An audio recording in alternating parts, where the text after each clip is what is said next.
Good evening, everybody. Thank you for your patience. We had to sort out a few logistical items. My name is Jerry, and I am the research lead for UKAI projects. Kasra is manning the live stream here, and Louisa is watching on YouTube in Ottawa. This is our third team member. This is the second of 3 talks in the Factitious Residency series. We thank you very much for being here.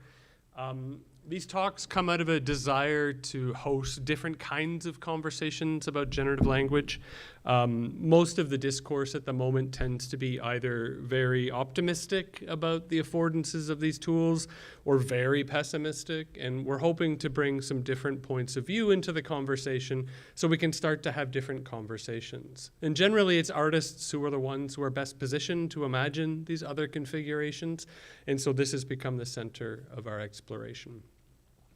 We're in Toronto, and I'm assuming most of you are from Toronto. I think it was last week. For those who live in the east end of the city, they discovered, I don't know if you know this, but human remains under the street. Someone fell through a sinkhole and discovered human remains from an indigenous burial from the 16th century. This site where we're about 2 blocks away at King and University from the discovery of moccasin footprints, which are approximately 5,000 or 6,000 years old. So there's a long history of inhabitation in the city, and it's sometimes very, very easy to forget. So before we begin, we want to acknowledge the past, present, and future stewards of this place that we call home. And even so, they were asking with the remains that were found in East York last week, sort of which community do these remains belong to? And the response was that, well, at that time, because they assumed it was from the 16th century, it was very difficult to know because there had been so much devastation of the First Peoples in this area. And so multiple groups have hesitated to sort of claim ownership over these remains because things were in such a tumult at the time. And it feels like not very much has changed. And so just sort of sorry, another quick point. Southeast of here, there was eel fishing for a very long period of time, and it's very, very difficult to find eels in the city anymore, but something I like to recall. So we are on the past, present, and future home of the Anishinaabe, the Haudenosaunee, the Mississauga of the Credit, and other nations named and unnamed that have called this area home and shared this place as a home. And we hope to share in that, and we feel a strong responsibility in our work to do so. It is my great honor to introduce Maurice Jones, who will be our speaker tonight.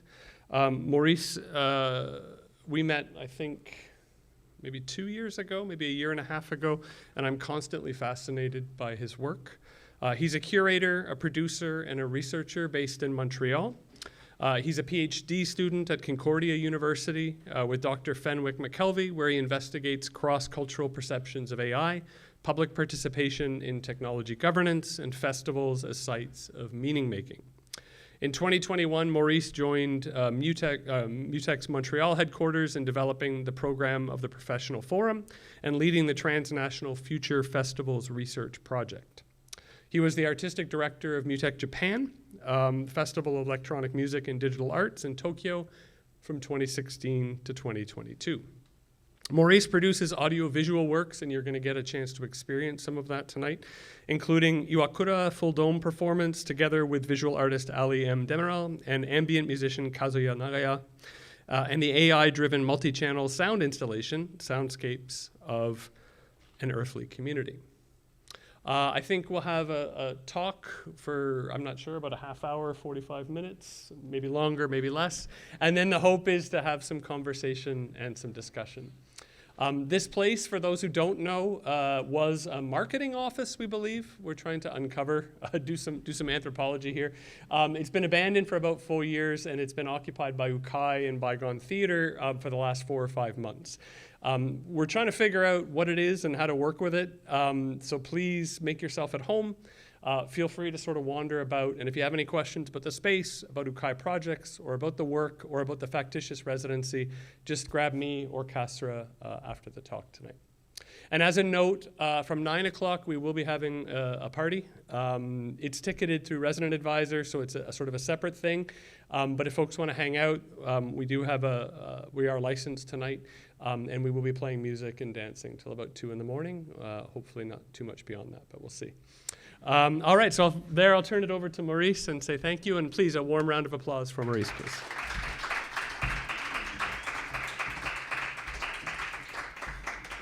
Well, thanks a lot, Jerry, for the kind introduction. Yeah, thanks for having me. Thanks for Kazra, Jerry, and Luisa for inviting me. Yeah, I think we met about 2 years ago. They were very generous in inviting me to their festival last June to present this installation, Soundscapes of an Earthly Community, for the first time, which I'll be talking about today. But before that, Jerry already did like a nice introduction, but about myself, yes, I'm a PhD student at Concordia University, but what is it that I do?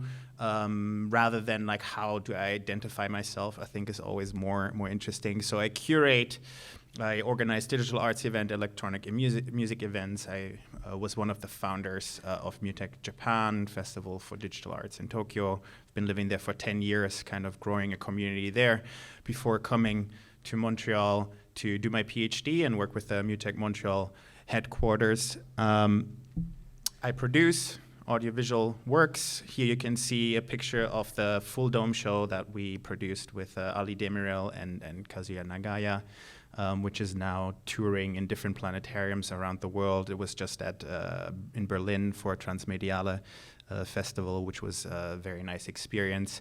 And the other piece that I'm going to tell you a bit more about in a second. And lastly, I research. Like, I'm a PhD student. I'm researching a lot of different things. I started out doing AI. I'm researching festivals and trying to bridge all these kind of weird things. Luckily, Concordia University is a great place to do that. I'm in an interdisciplinary PhD program, which allows me really to kind of like follow wherever things lead me, which is really the exciting part about the research process. Now, I consider everything that I'm going to show to you today and that I'm going to talk about as part of that research in a way as well. Jerry introduced me as an artist. I don't think I'm an artist. I think I do creative stuff and weird things. But have been working in festivals for such a long time, I don't want to compare myself to like the amazing people that have like graced our festival stages. So I experiment, I research, I would consider that. Today, oh yeah, the meme, I forgot about the meme. It's a love triangle, if you love triangles. I've been making that joke for a while. Yeah, anyways, the meme. I want to talk to you about today the piece Soundscapes of an Earthly Community, which is really like an ongoing project. It started out early last year in spring when I've been starting to experiment with generative AI sound. As a background story, like we've been working with artists and AI since 2017 or 18. We've been running a series of AI sound and art labs as part of MUTEC in 2019 and 2020, working together with artists, but also researchers and engineers to kind of figure out what this whole AI thing means, which at the time was very weird and strange. Like, I don't know if people remember StyleGAN or, I don't know, generative audio from the time. It was very weird and it didn't really make sense at all, and that was kind of the beauty of it. Which compared to now, you have like beautiful interfaces in ChatGPT and Midjourney and all these kind of things.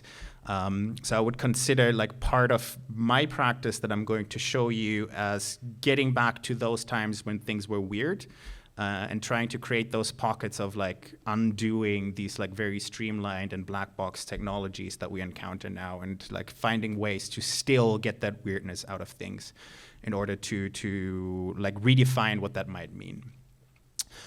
So I've been working on this project.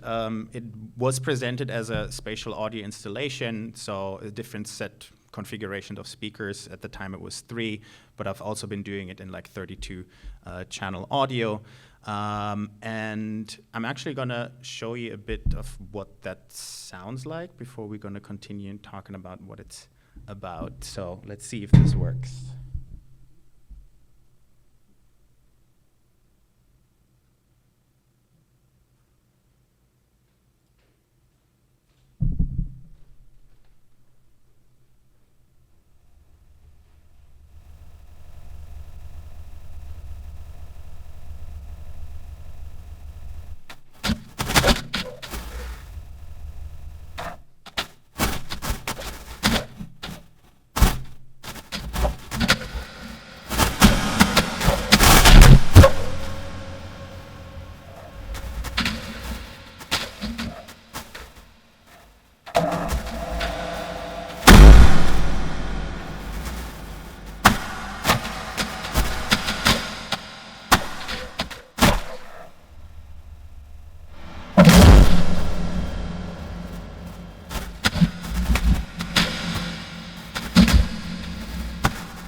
So what you've been seeing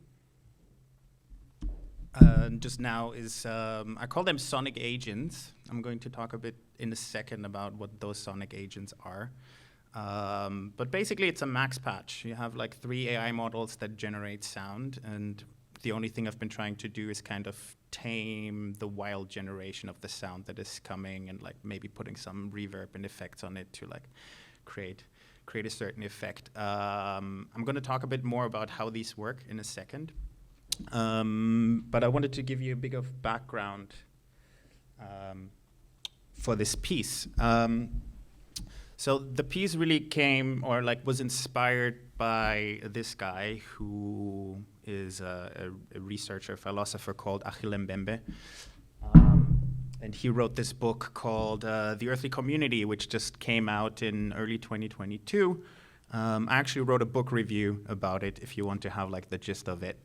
But basically, he's talking about how he loves to talk about like mega processes that he sees that are happening in the world.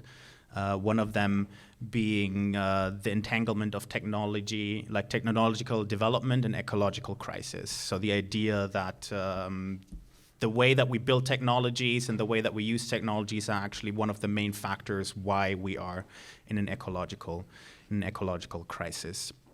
So he's trying to re-envision what a different kind of relationship between humans, machines, and the world could look like. And he imagines this as an earthly community.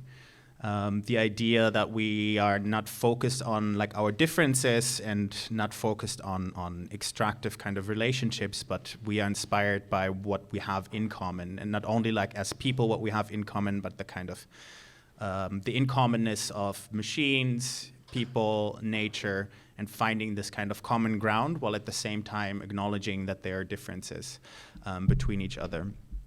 So the idea for Soundscapes of an Earthly Community really was inspired by that, like thinking about the like sonically recreating like a sort of in-commonness of different kind of agents. So if the stuff that you heard just now, the 3 different agents, we're supposed to be representative of geological sounds, of natural sounds, of bird sounds, as you might have heard. And that's really inspired by this guy. His name is Bernie Krause, and he developed this theory, which is called Soundscape Ecology. Soundscape Ecology basically says that the soundscapes of the natural world are composed of different layers. You have the geophonic sounds, which are non-biological natural sounds, so water, wind. What you were listening to was supposed to represent the sounds of like stones and the earth earlier. Of biophonic sounds, so like animals, like the birds that you heard, and then anthropophonic sounds, so like sounds made by human beings, as you heard earlier. The voice, I'm not sure if people recognize that there was something that sounded a bit like a voice, but it was at the same time kind of eerie and weird. And that's really where I've been trying to expand on this idea of soundscape ecology, that techno comes in and crashes the party. No, the idea that like technological sound is actually becoming like its own thing that we also have a relationship to. So it's not that technology is just a human-made sound, especially with more and more autonomous systems. That technology is becoming its own kind of thing.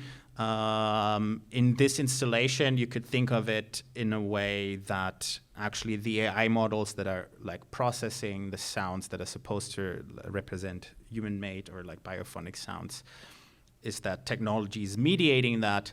But in the installation version itself, which I'll get to in a second, there was actually the sound of technological machines as another sonic agent that was inhabiting the space. And I'll get to why that was the case. So the idea is to create a sense of a different relationality between all these different actors, and doing that through sound that is generative.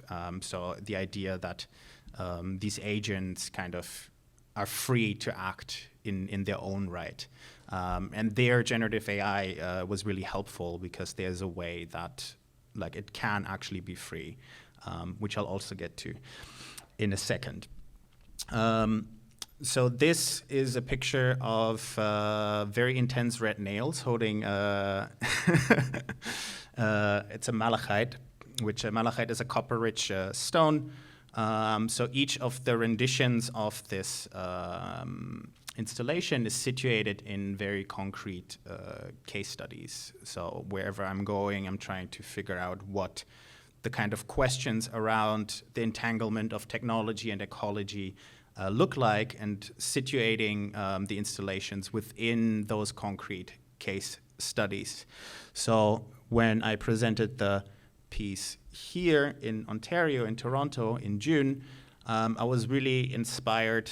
I mean, I'm not sure if inspired is the right word, because it's actually pretty terrible, but the Ontario Ring of Fire. The Ontario Ring of Fire is I'm not sure if you know, you should know, because you all live in Ontario, but I know a lot of people in Ontario don't know about this. It's a prospective mining site that is in northern Ontario, that has a lot of the precious metals that are supposed to like go in semiconductors, in our computers, etc.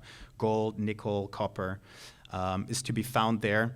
And surprise, surprise, of course, it's on Indigenous lands, and there have been a lot of negotiations going on about how to like ethically extract things from the earth. I'm not sure if that's a real thing. And those discussions failed, and the Ring of Fire Metals company just set up their first mining camp close to an Indigenous village called Webeki in the northern Ontario to do the first explorations to get stuff out of the ground. So this was kind of the case that seemed the most pressing at the time when I started developing the installation, and that's where I got the inspiration from. I don't want to say that it's representing this case, because I haven't been in touch with the communities there that are affected by this. I haven't been in touch with the Metals of Fire company, etc. And I feel if I would say that this is the case that I'm representing, I have to do the work. But I took that as an inspiration to think about the extractive mining practices more broadly and situating it within that. So the case is actually bringing together a lot of different stakeholders. You have the indigenous communities that live on the lands, you have the natural environment, the caribou, you have the mining camps, you have the machines that are supposed to bring things out of the earth. You have the rocks that are supposed to be brought out. You have the Ontario government, you have the Ring of Fire Metals company, and I also have some notes of things that I was supposed to not forget to say. Yeah. And the Ring of Fire is situated on the 3 First Nations that are most profoundly impacted are the Martin Falls First Nation, the Webeki First Nation, and the Neskatanga First Nation. So I just wanted to mention that. Like, look it up, do your research. It's all out there, but it's not very present because it's not, I don't know, people don't care.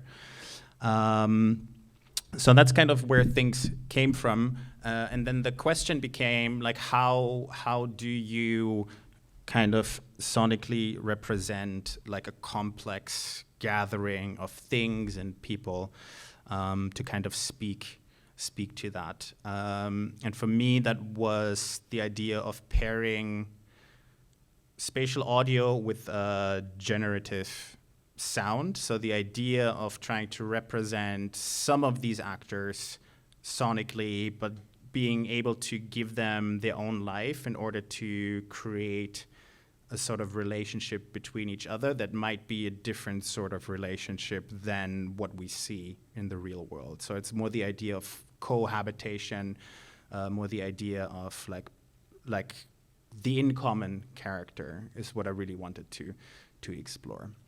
And for how to represent that in spatial audio, there's this idea of object-based sound. So we're getting like a bit more technical. We're going from high level to like technical implementation, and then we're going to zoom out a bit again. But in spatial audio, there's the idea of object-based audio. So as you can see on the screen here, you have like these bubbles of like an airplane, a bird, a cat, and a human, etc. And the idea is that you place like sound in the space, and these are like sound objects that you, like as a producer, just put in space, and maybe you define how they move along. But for what I wanted to do is like, why should it be object-based? Should be subject-based audio. You have these sonic agents that determine themselves what kind of sounds they generate, but also the movement in space. And these sonic agents actually, in the installation, listen to each other. So depending on what they hear from the other sonic agents, they not only change their sounds, but they also change where they move in space. And how that works, I'm going to show in a second, but no, I'm actually going to try and show something now. Let's see if that works.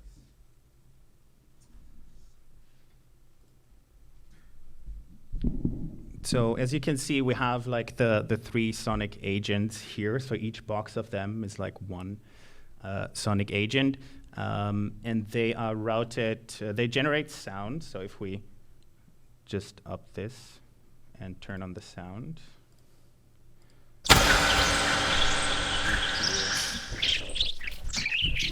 We hear them speak or like make sounds. We have the birds, we have the humans talking a lot for some reason. You have the birds here, you have the sound of the earth. And what I want to try now, and let's see if that works, is what happens if they speak to each other. So let's put that down. And let's route the output from this one into the other one.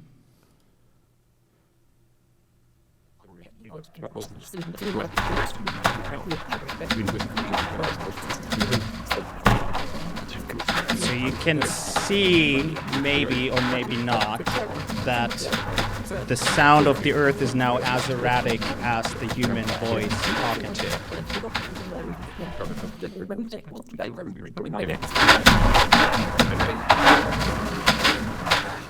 So basically what I did just now is that the output from sonic agent number 2, which is the human voice, is now routed into the input, so in the listening device of the sonic agent number 1. So sonic agent number 1 is listening to what sonic agent number 2 is saying. And depending on what agent number 2 is saying, it produces different kind of sounds in reaction to that. So if the human is like being more erratic, then agent number 1 is also responding in a more erratic way. So that's one way that these sonic agents interact in creating a certain soundscape. And then they're populating, in the installation we had 4 of them that were just kind of living in the space in a way. And they have certain behaviors. This is what that looks like. This, the first picture on the top was the installation at Concordia University. At the bottom, you can see the 32-channel space at Hexagram, which is a research creation space in Montreal, where I've been developing the piece and some more max patches. But what really happens is we have these sonic agents which listen through the mic input. And we have 2 sides of them that determine the behavior. The bottom is what we just heard. So we have the mic input, it feeds into the sonic agent, it listens, and depending on what it listens to, it changes its sounds, and you have sound generation. And this sound generation is, what you do is basically you have a data set of sound that you want the sonic agent to make. So if for the bird sonic agent, you had like 2-3 hours of bird sounds. You trained it in like a Google Colab or a Jupyter Notebook, and then afterwards you like integrate it into Max. For instance, there's other ways to do it, and then you can basically play with it, and it generates bird sound. ideally. Oftentimes it doesn't work. You train it for a week and then like nothing really comes out and just like makes weird things. I tried to train a caribou model. It doesn't sound like caribou at all. But that's also like another interesting thing. Like what does the machine think that a caribou sounds like? And for the installation, the other part, which is also interesting and that kind of connects to the residency that we're talking about, is the use of large language models. So what happens is the second part of the agent listens, and then you have a sound classification. So basically, it thinks about what sounds did I just listen to. So is it like a car? Is it, I don't know, a robot? Is it a caribou? And that sound classification feeds into a large language model, which is trained on like specific,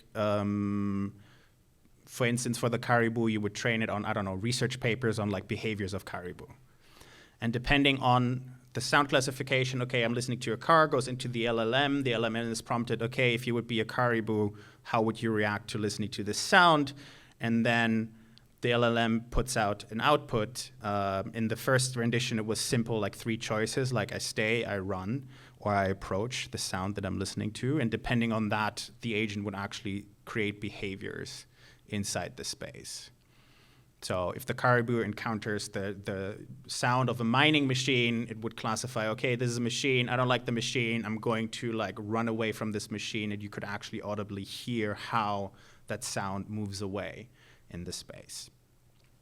So yeah, and that's been really fun, really challenging. Like when I talk about it now, it sounds like everything worked perfectly, but it doesn't, and it's telling you a lot about like how these models work, or how they don't work. So it's exactly doing this thing that I was talking about earlier. How can we actually do weird things to undo these very neatly packaged large language models or sound models that are supposed to like work perfectly?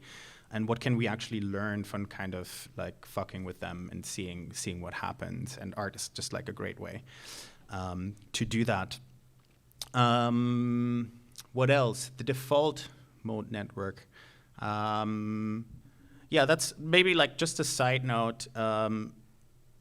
Going a bit more high level, there is this researcher in Japan, Takashi Ikigami, which we also worked with in during the MUTEC Japan festivals. He's building like beautiful android robots that like do operas and stuff.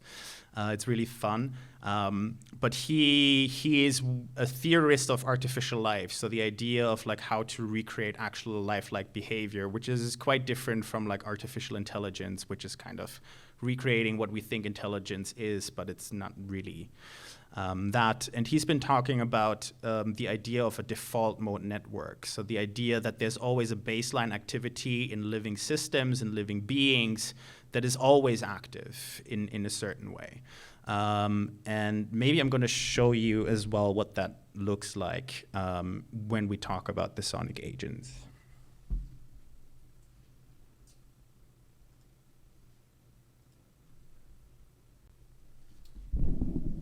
So I need to say that right now I'm kind of playing the sonic agents. In an exhibition space, they would do all of this by themselves somehow. But yeah, what I wanted to show you is that now, for instance, we have the sound of the earth coming in. And if you see, there's this slider kind of going up. Actually, if you look at the model itself, this setting is called chaos. So chaos is just referring to the idea of how generative will I be. Is it going to produce a lot of sounds? Or is it going to generate a lot of chaos sounds? So that's the idea of a default mode network, that there's a baseline activity, but I tried to expand it with the idea that the baseline activity is not just like a flat line. It's also something that like changes with environmental conditions. So it doesn't necessarily mean that, okay, like it's reaction and reaction, like something happens and I react, but there might be like an, I don't know, change in vibe in the space as a whole, and that might like put me on higher alert without necessarily needing like a direct trigger. So I might be like more chaotic, more generative when like the environment changes without necessarily being like a direct input-output idea. Do with it what you want. That's just like a side note that I actually think was a leftover from another presentation I did. Zooming out again. So this was, we went from like very high to like very specific technical applications. I tried to kind of connect these very like abstract and theoretical concepts into how I'm actually trying to apply these in practice and how these might translate and where also the kind of discrepancies are between like, okay, this is what I imagine things to look like and this is what actually happened, which is always really fun. But I think zooming out again, where really like locate these experiments is in this tradition of like sonic fictioning. So creating like speculative sonic futures and like making people experience something that, yeah, I mean, the sounds that you heard are like not necessarily things that you would like listen to on the radio. So the idea that maybe this weird stuff is putting you in a different state, in like a fictional state, thinking about what kind of different relations we could have with our surroundings. And there I'm really inspired by people like Sunra, who have been really creating these like worlds around their sound, but also like the costumes, like the record sleeves, like everything that goes with that. And that's what I'm trying to do in a way, like in a very different way, but like me showing you how these systems work, how they sound like, the data sets that go into them. It's like, it is all part of creating that sonic fiction by grounding it like in the here and now, if that makes sense. So that's where I really like try to position my work a lot. What else? Welding AI. Okay, this was the part of stuff that already happened. And I wanted to just like throw a few more ideas to you, thinking about, I mean, there's certain ways that the project is going to evolve, but I also want to prompt you to think about maybe AI and all these kind of things differently. And I'm really inspired by artist and researcher Beth Coleman, who's actually here at the University of Toronto, and we've been working together a lot on this concept of wilding AI. So imagine AI that can be free, if not to imagine, then to generate, speeding through possibilities, junctures that are idiotic until they are not.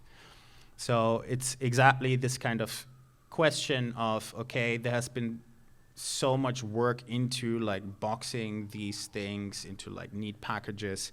The same goes for like the narratives that we talk about when we talk about AI, that is really being co-opted by like big tech marketing machines. And even if it's like dystopian or utopian, it's usually just those two. It's like, and the baseline is the same. Like AI is going to be powerful, or it's going to be great, or it's going to murder us all.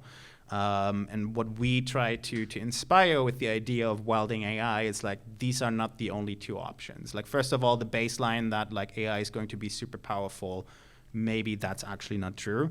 And if that's not true, then dystopian, utopian ideas of like it's going to murder us all, or like it's going to be so great, might also not be true. So the idea is that there might actually be something like different than dystopia, utopia.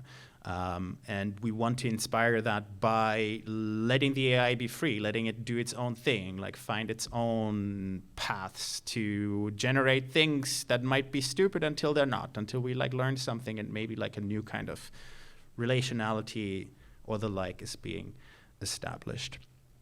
What does that mean in practice? The idea of letting AI run wild.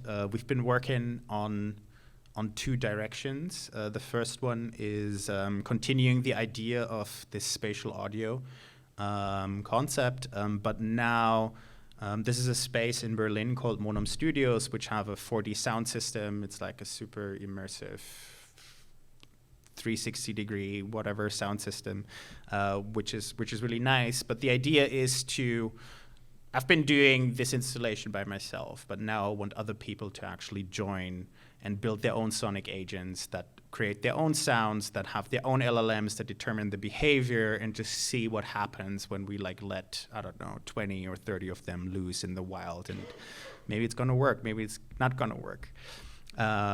So like having this collective speculative creation, sonic fictioning together, what it might mean if we live in a world where like sonic AIs are running around wild and they just do whatever they want.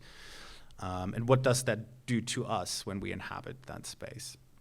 And the second is actually what we might want to do with the residency in UKAI, and that the folks were kind enough to invite me to, which is going to happen in the fall, is I want to buy a drone. So we're writing a Canada Arts Council grant so I can buy a drone and fly it. Yeah, the idea is to actually put the sonic agents into the wild. So put them on tiny computers, mount them on a drone, and then fly them into the Yukon or wherever it is that we're going, and let them interact with actual wilderness and see what they are going to do, what sounds they're going to make, what sounds they're going to listen to. I'm not sure if I would want to let the drone be as wild in the movement where it's just like, I don't know, running away because the LLM is thinking that the caribou is going to eat it and we're never going to see it again. It would be interesting though. So that's the two directions that we're kind of going. It's like actually putting things in the wild, and then the idea of like inviting other people to kind of imagine what this wild AI could look like. And that's, I think, mostly it for now. I usually end these kind of talks with like discussion questions I like what Jerry usually does, because Jerry usually prompts people to form groups and discuss these things with each other, rather than like me as the expert being here and answering your questions. So I think I would like to recreate that. Do you have like a certain prompt that you usually do? Do you just... Okay, exactly. Don't look at me, look at each other, maybe form groups of 2-3 people and just like have a chat about any of these beautiful discussion questions or whatever else you feel like you kind of pulled together from this. So the first one is more broadly the idea of like making AI wild. What does that actually mean in the current kind of paradigm where everything is supposed to be not wild and everything is supposed to be kind of tamed? Another one was, do you know of other works of sonic fictioning, something like Sunra, like sonic environments that imagine not only the sound, but also this whole kind of story around the sound?